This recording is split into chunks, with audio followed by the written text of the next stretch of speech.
네, 우리 청담교회는 은혜가 샘손능교회 부흥이 시작되는 교회입니다. 우리 하나님의 위로와 평강이 여러분과 또 여러분의 가정에 함께 하시기 바랍니다. 지난주는 예수님께서 죄와 사망의 권세를 이기시고 부활하신 그 승리를 우리 함께 기뻐하고 축하하는 부활주일 예배로 드렸습니다. 정말 많은 분들이 예배의 자리에 나오셔서 부활의 기쁨을 함께 나누었습니다.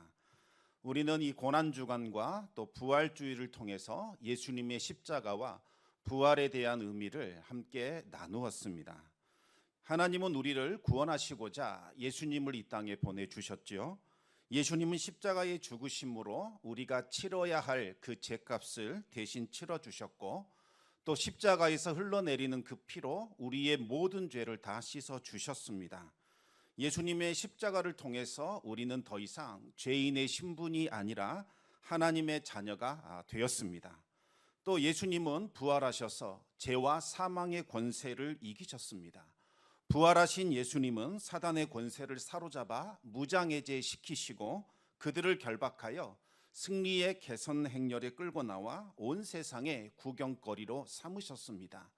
누구든지 예수님을 부르는 자들은 이 개선 행렬에 참여하여 예수님의 승리를 덧입어 세상을 이기고 승리할 수 있게 되는 겁니다.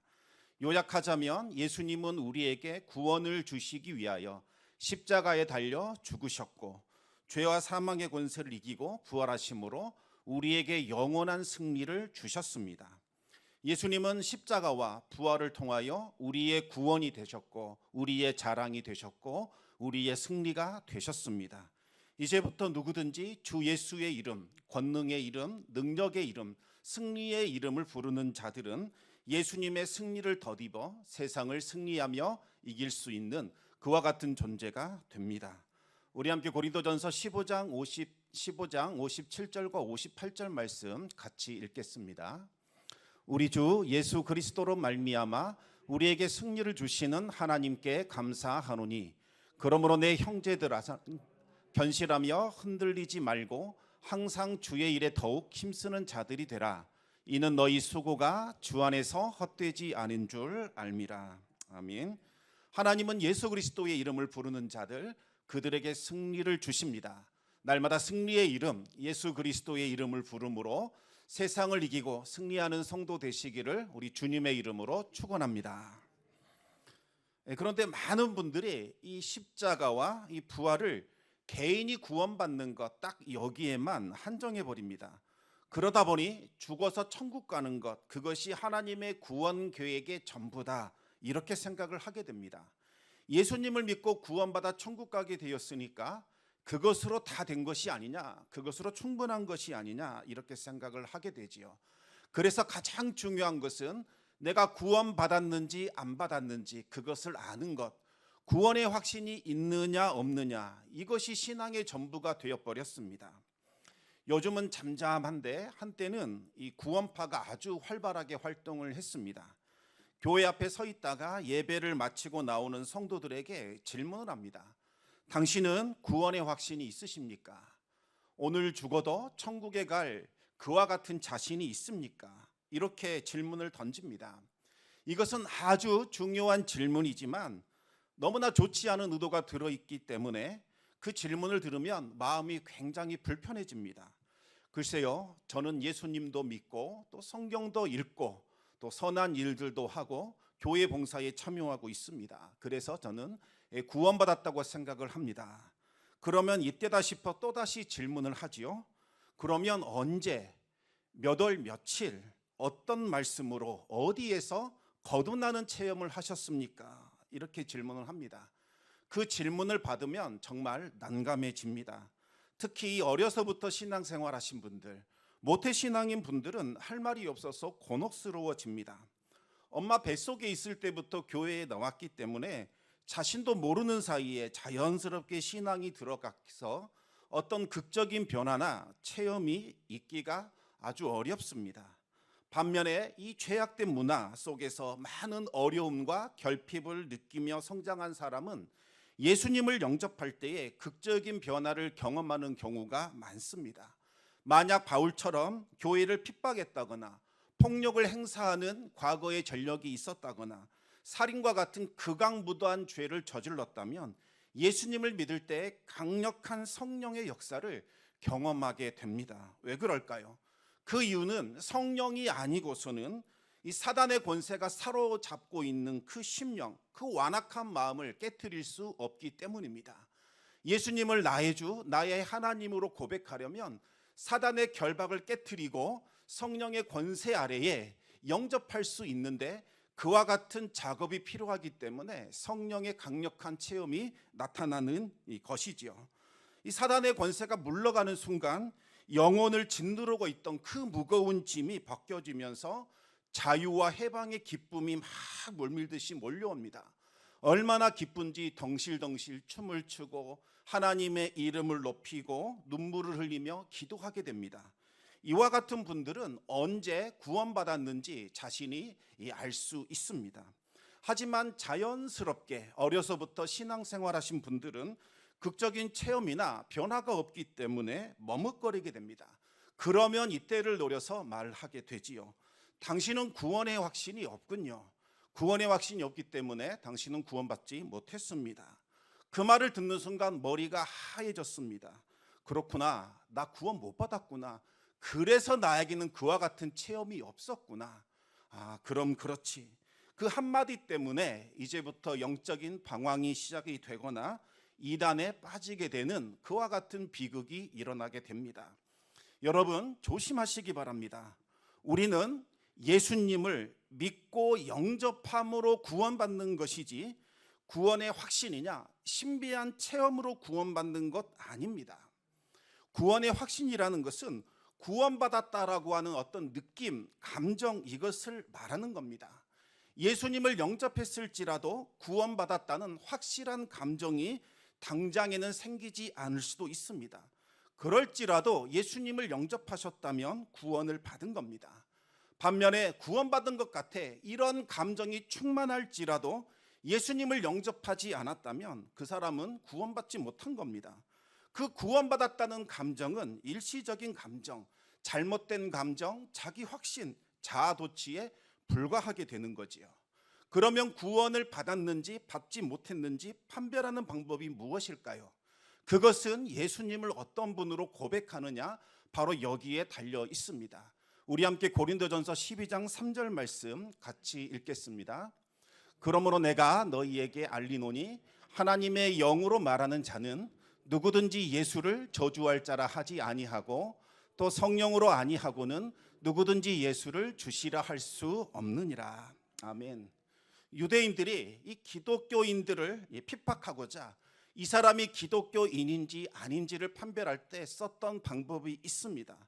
그것은 그 사람을 향하여 예수는 저주받은 자다 이렇게 고백하라고 시킵니다. 만약 그 사람이 맞다, 예수는 하나님의 진노를 받아 십자가에 죽은 저주받은 자, 거짓 선지자다 이렇게 고백하면 당신은 기독교인이 아니다 이렇게 놓아줍니다. 그런데 예수님은 나를 위하여 십자가에 달리신 나의 구원자, 나의 주님이시다 이렇게 고백하면 그 사람은 기독교인으로 간주하고 잡아다가 채찍질하고 옥에 가두고 돌로 쳐서 죽였다고 합니다. 신비한 체험이나 뜨거움이 있어야 구원받은 성도로 살아갈 수 있는 것이 아니라 예수님의 십자가를 나의 십자가로 받아들이고 예수님의 부활을 나의 부활로 받아들일 때에 우리는 구원받은 성도로 살아갈 수 있는 거지요. 초대교회가 로마 제국으로부터 핍박을 받았을 때 끝까지 견뎌냈던 사람들은 어떤 신비한 체험이나 뜨거움을 경험했던 사람들이 아니라 십자가와 부활을 끝까지 붙들었던 사람들, 바로 그 사람들이었습니다. 네로 황제가 기독교인들을 핍박했을 때에 한 여인이 어린 아이를 업고 원형 강기장으로 끌려 나왔습니다. 굶주린 사자들이 울부짖는 것을 본 아이는 겁에 질려 크게 울게 됩니다. 그러자 엄마가 아주 온화한 미소를 지으며 아이에게 이렇게 말했습니다. 얘야, 울지 마라. 곧 우리는 주님 앞으로 가게 될 것이다. 주님께서 준비하신 천국으로 들어가게 된단다. 그리고 우리는 다시 살아나게 될 거야. 그 모습을 본 로마인들은 깜짝 놀랐습니다.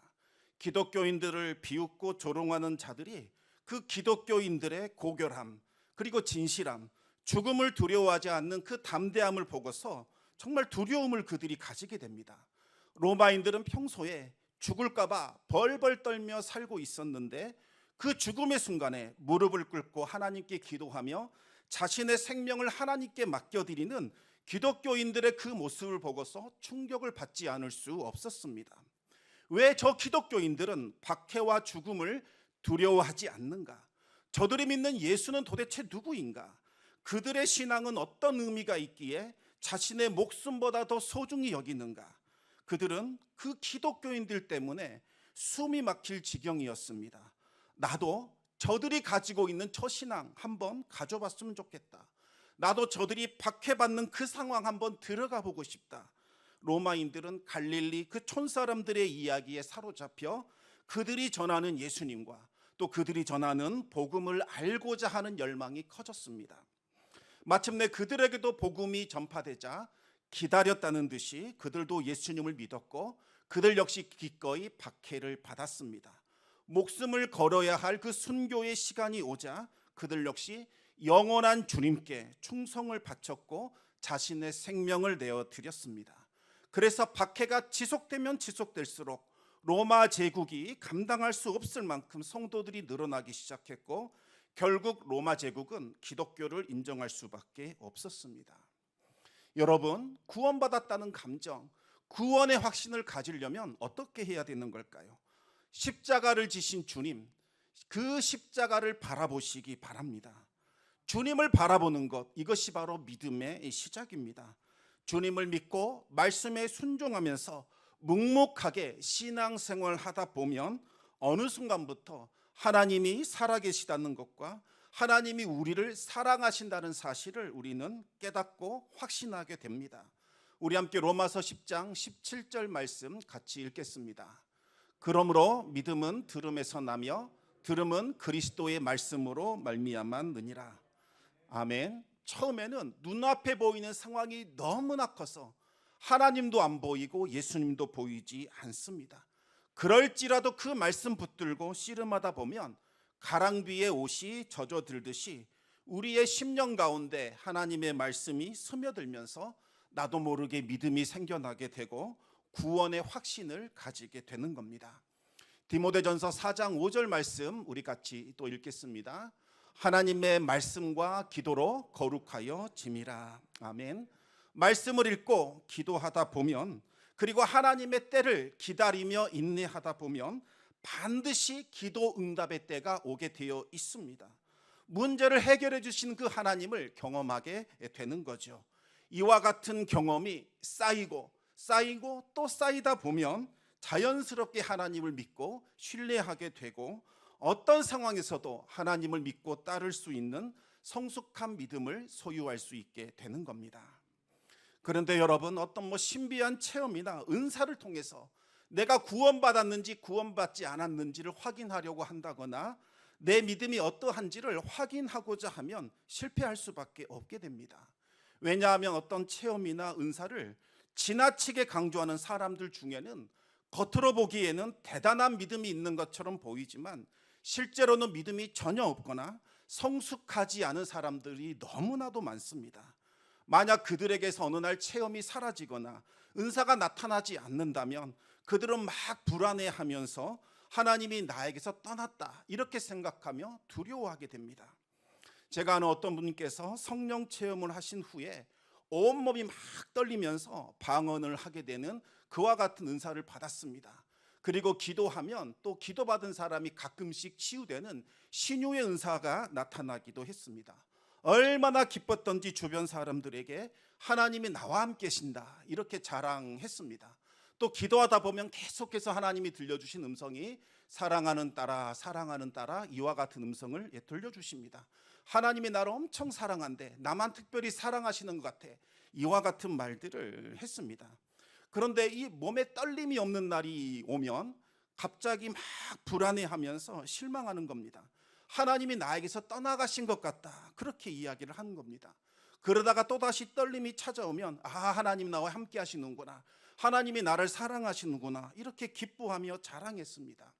나에게 믿음이 있는지 없는지, 구원을 받았는지 안 받았는지 그것을 결정하는 기준이 바로 나에게 찾아오는 그와 같은 어떤 체험, 어떠한 은사, 이것이 결정 기준이 되어버렸습니다.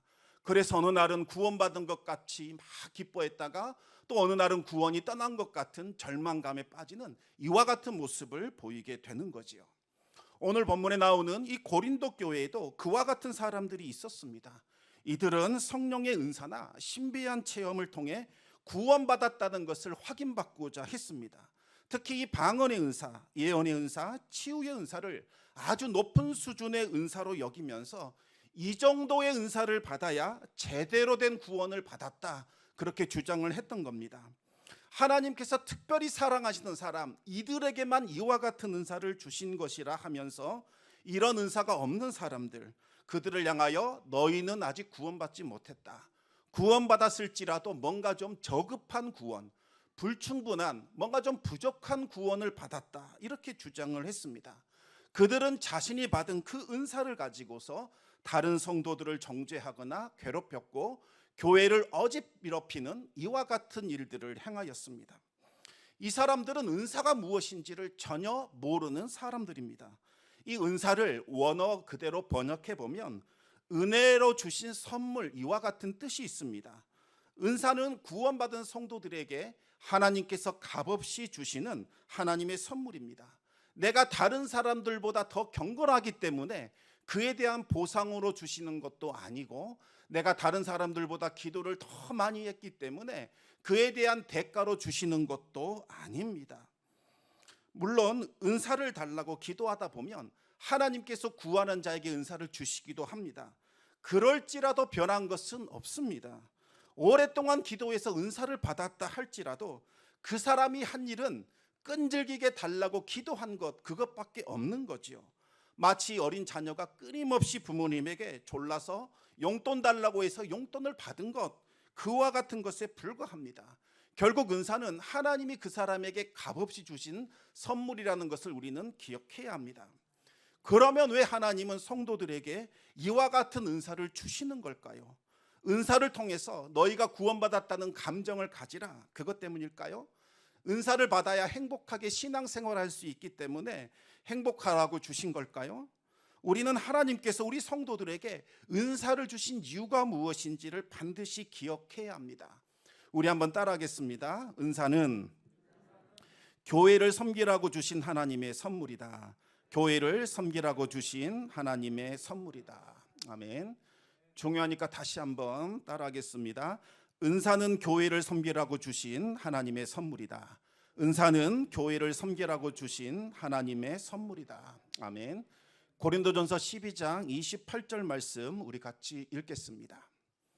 하나님이 교회 중에 몇을 세우셨으니 첫째는 사도요, 둘째는 선지자요, 셋째는 교사요, 그 다음은 능력을 행하는 자요, 그 다음은 병 고치는 은사와 서로 돕는 것과 다스리는 것과 각종 방언을 말하는 것이라. 아멘.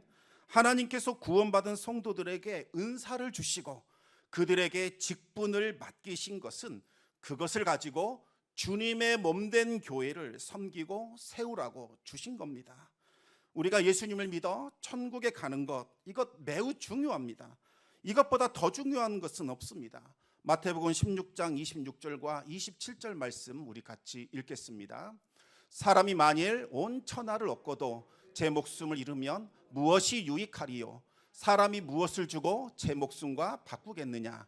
인자가 아버지의 영광으로 그 천사들과 함께 오리니 그때에 각 사람이 행한 대로 갚으리라. 아멘. 이 세상에서 부귀영화 다 누리고 아주 행복하게 살았을지라도 구원을 받지 못한다, 이것은 비극입니다. 그런데 여러분, 많은 분들이 우리가 받는 그 구원과 교회가 서로 연결되어 있다는 사실을 잊어버리며 살아갑니다. 어떤 분은 교회 출석하지 않아도 나만 신앙생활 잘하면 내가 받은 구원에 아무 영향이 없을 것이라고 생각을 합니다. 과연 그럴까요? 교회 나가지 않아도 신앙생활 잘할 수 있고 내가 받은 구원에 아무런 영향이 없는 걸까요? 절대로 그렇지 않습니다. 구원을 교회에서 분리시켜 버리면 그 순간부터 이 구원은 능력을 잃고 힘을 잃고 소멸되어 버립니다. 왜 그럴까요? 잘 들어보시기 바랍니다. 예수님께서 십자가와 부활을 통하여 완성하신 후에, 그 구원을 완성하신 후에 하신 일이 무엇입니까? 하늘로 올라가셨습니다. 왜 예수님께서 이 중요한 일을 이루시고 하늘로 올라가셨을까요? 그 이유는 성령을 이 땅에 보내시기 위함이었습니다. 성령님이 오셔야 십자가와 부활을 통해 성취하신 예수 그리스도의 그 구원이 완성되기 때문이지요. 그러면 성령님이 오셔서 과연 어떤 일을 하셨을까요? 많은 분들이 오순절 다락방에 임한 성령 생각하면 가장 먼저 사람들이 방언을 말하는 것, 어떠한 신비한 기적이 일어나는 것, 치유가 나타나는 것, 이것만 생각을 하게 됩니다. 그러나 그와 같은 성령의 은사나 신비한 체험은 성령이 오신 본질적인 목적 자체는 아닙니다. 그것은 어떤 목적을 이루기 위한 하나의 수단이자 도구에 불과한 거지요. 성령이 하시는 일은 구원받은 성도들을 예수님께 연합시키는 것, 결합시켜주는 것, 이 일을 합니다. 여러분, 구원을 다른 말로 표현하면 생명의 구원이신 예수님께 우리가 연결되는 것, 이것이 바로 구원입니다. 생명의 근원이신 예수님에게서 우리는 떨어지는 순간 생명을 잃어버리게 됩니다. 성령이 하시는 일은 구원받은 성도들을 예수님께 연합시켜서 예수님과 한 몸을 이루게 하는 것, 이와 같은 일들을 하시는 겁니다. 예수님과 한 몸을 이룬 이 성도들의 모임, 이것이 바로 교회입니다. 성령을 통하여 예수님은 교회의 머리가 되시고 우리 교회는 예수님의 몸이 되는 거지요. 성령님이 하시는 일은 주님의 몸된 교회가 바르게 세워질 수 있도록, 건강해질 수 있도록 돌보시고 인도하시는 일들을 하십니다. 교회가 성령 안에서 확장되고 성장해서 하나님이 정해놓으신 그 분량까지 가득 차게 되면 이제는 구원의 문이 닫히게 되고 주님께서 심판의 구주로 다시 재림하셔서 온 세상을 심판하게 되는 겁니다. 구원 계획의 최종 목적은 바로 성령의 역사로 시작된 하나님의 교회가 건강하게 자라고 그래서 충만한 분량에 이르도록 하는 것, 바로 이것이 구원 계획의 최종 목적지입니다.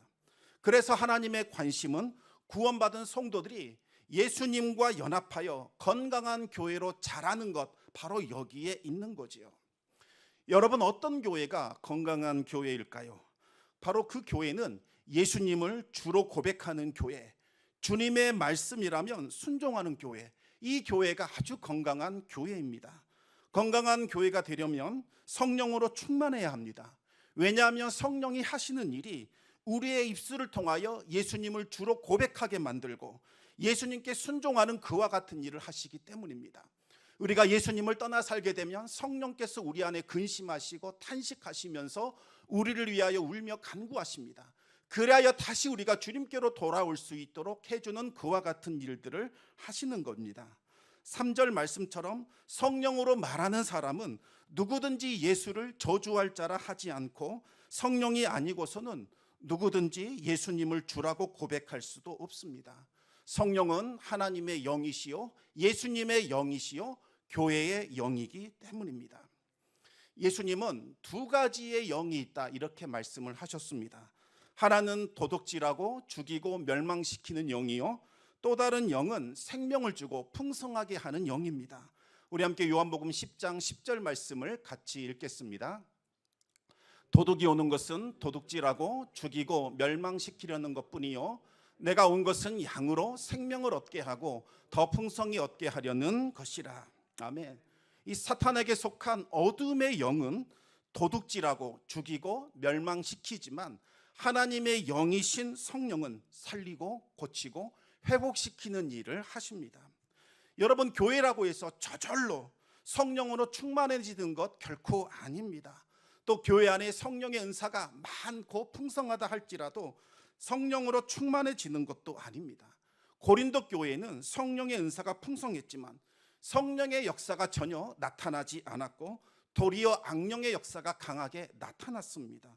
그 이유는 이 고린도 교회의 성도들이 예수님을 주님으로 고백한 것이 아니라, 주님의 말씀 앞에 순종한 것이 아니라 자신을 높이며 자신을 자랑했기 때문입니다. 예수님이 말씀하신 이 성경 말씀보다 자신의 생각과 자신의 의견과 자신의 뜻을 더 높였던 겁니다. 성령이 충만한 교회는 예수님의 이름을 부르고 예수님을 높이며 예수님을 보내신 하나님을 찬양하는 교회입니다. 예수님의 이름이 높임을 받고 하나님께 찬양과 영광을 돌릴 때에 성령의 강력한 역사가 나타나게 됩니다. 성도들이 모여서 지난 한 주간 예수님께서 나를 위해 어떤 일을 행하셨는가, 주님 말씀을 붙들고 내가 씨름했더니 기가 막힌 일들이 일어났다. 우리 주님 살아계신 하나님이시다. 능력의 주님이시다. 승리의 이름이시다. 우리 함께 주님의 이름을 붙들어 보자. 이와 같이 우리의 대화 속에서 주님의 이름이 높아지고 우리의 삶 속에서 주님이 왕 되시는 그와 같은 교회가 바로 성령 충만한 교회요, 바로 건강한 교회라는 이야기입니다. 성령님은 성도들에게 예수님의 생명을 불어넣어 주셔서 죽은 자를 살리고 병든 자를 고치고 무너진 자를 회복시키는 일들을 행하십니다. 그러나 이 사탄에게 속한 어둠의 영은 주님을 바라보지 못하게 만들고 나 자신과 사람을 바라보게 만듭니다. 너 자신을 봐라. 네가 할 수 있는 것이 뭐겠느냐. 다른 사람을 봐라. 저 사람을 정죄하고 비난해라. 자꾸 이와 같은 일들을 말하게 합니다. 주님의 이름을 높이고 주님의 일을 말하는 것이 아니라 사람의 일, 세상의 일, 이것을 말하게 하는 거지요. 주님께서 세우신 이 교회 안에 근심, 걱정, 불안, 시기, 질투, 미움, 다툼을 집어넣어 불평과 원망이 가득한 교회로 만들어버리게 됩니다. 하나님을 높이는 것이 아니라 나 자신을 높이게 되고 다른 성도들을 섬기는 것이 아니라 섬김을 받고자 하는 그와 같은 마음을 갖게 만듭니다. 하나님은 교회를 건강하게 만드시기 위하여 각 성도들에게 성령의 은사를 주셨습니다. 성도들은 자신이 받은 그 은사를 통해서 교회를 건강하게 만들고 교회의 덕을 세워가야 하는 거지요. 그런데 여러분, 은사를 사용한다고 해서 무조건 교회가 건강해지고 교회의 덕을 세우는 것은 아닙니다. 성령 안에서 은사를 바르게 사용해야 교회가 건강해지고 성령의 역사가 나타나게 되는 겁니다. 만약 성령의 은사를 가지고 나 자신을 높이거나 자랑하거나 다른 성도들을 무시하거나 업신여기거나 비난하며 정죄한다면 하나님이 주신 은사라 할지라도 어둠의 영이 역사하는 도구로 변질되어 버립니다. 하나님이 주신 그 은사를 잘못 사용하여 악령의 도구가 되어버리면 악령의 역사가 강하게 나타나게 되고 교회는 병들어 죽게 되는 겁니다. 예를 들어서 노래를 잘하는 은사가 있다고 한번 가정해 봅시다. 이 은사는 하나님이 주신 것입니다. 그런데 앞에서 찬양하는 인도자가 마치 세상 노래 부르듯이 나의 만족과 유익을 위하여 찬양을 부른다거나 다른 사람들에게서 참 찬양 잘한다, 이 칭찬 받고자 하는 마음에서 찬양을 한다면 그 찬양은 절대로 교회의 덕을 세울 수도 없고 그 찬양을 통해서 성령의 역사가 나타나지도 않을 겁니다. 오히려 그 은사를 가지고 하나님의 영광을 가리는 그와 같은 일들이 일어나게 됩니다. 그런데 찬양 인도자가 하나님께 받은 그 은혜에 감사하면서 그 은혜를 우리 성도님들과 함께 나누고자 하는 마음으로 자신이 받은 그 찬양의 은사로 하나님을 높이고 경배하게 된다면 성령이 역사하십니다. 오늘 찬양 그 가사에 나온 것처럼 성령이 찬양 가운데 역사하셔서 성도들의 상한 심령을 어루만져 주시고 피곤하고 지친 마음을 위로해 주고 하나님이 주신 새 힘으로 다시 일어설 수 있는 놀라운 생명력이 들어가는 성령의 역사가 나타나게 되는 거죠. 은사를 받았다고 해서 마음대로 사용하시면 안 됩니다. 반드시 교회의 덕을 위해 사용해야 합니다. 질서를 따라 은사를 사용해야 성령의 역사가 나타나서 교회의 덕을 세우고 하나님께 영광 돌릴 수 있습니다. 은사를 성령 안에서 질서에 따라 사용하기 위하여 세운 것, 그것이 바로 교회의 직분입니다. 직분은 교회를 오래 다닌 사람들에게 주는 훈장이나 계급장이 아니라 성령 안에서 질서에 따라 은사를 사용하도록 하나님께서 세우신 것입니다. 교회는 은사 있는 사람이라고 해서 곧바로 직분 주지 않습니다. 먼저 말씀과 기도의 훈련을 통하여 경건의 유익과 비밀을 배우게 만듭니다. 그리고 주님의 몸된 교회를 사랑하고 자신을 낮추고 다른 성도들을 섬길 수 있도록 신앙의 훈련을 충분히 시킵니다. 그래서 경건을 배우고 섬김을 배우면 그 사람이 받은 은사에 적합한 사역을 찾아내서 임명한 후에 교회의 일을 맡기게 되는 거지요. 이렇게 해야 교회의 덕을 위해 은사를 사용할 수 있게 되고, 그 은사를 통해서 건강한 교회, 성령 충만한 교회를 만들어갈 수 있는 겁니다. 은사를 받았다면 직분을 꼭 사모하시기 바랍니다. 이 은사를 소멸하시면 안 됩니다. 하나님 이 은사를 통해서 교회를 잘 섬기고 하나님께서 기뻐하시는 건강한 교회 만드는 데 쓰임받게 해주십시오. 그렇게 직분을 위하여 꼭 기도하시기 바랍니다. 그리고 여러분이 직분을 받으셨다면 받은 직분을 잘 감당할 수 있도록 신앙의 훈련, 경건의 훈련을 힘쓰셔야 합니다. 또 이 직분을 감당할 수 있는 합당한 은사와 지혜를 달라고 기도하시기 바랍니다.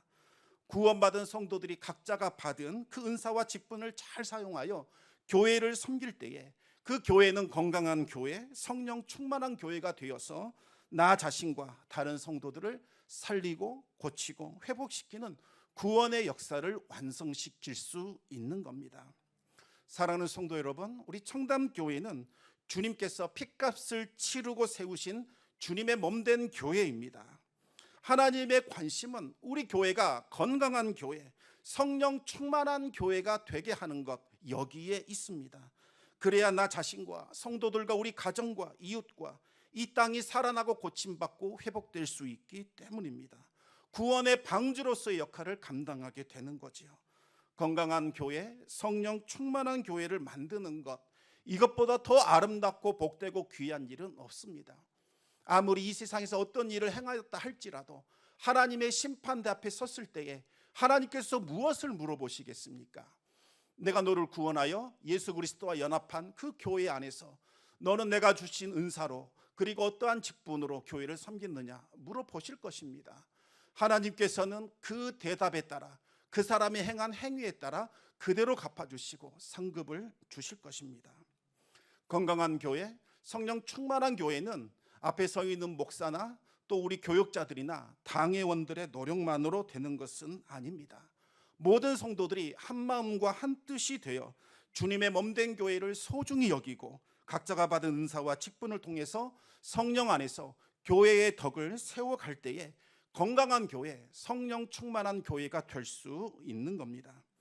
하나님은 교회를 섬기는 자들의 수고를 절대로 모르는 척하거나 외면하는 분이 아니십니다.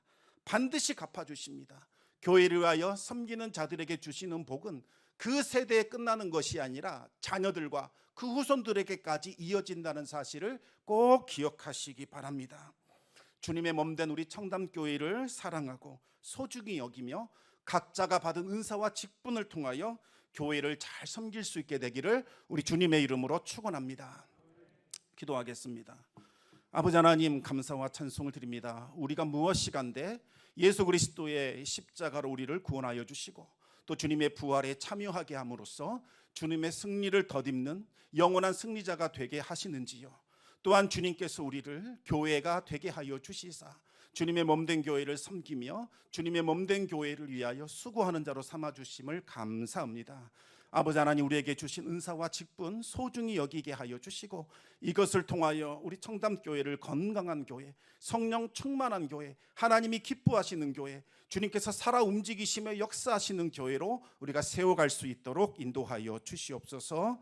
모든 말씀 우리 주 예수 그리스도 이름으로 기도드리옵나이다. 아멘.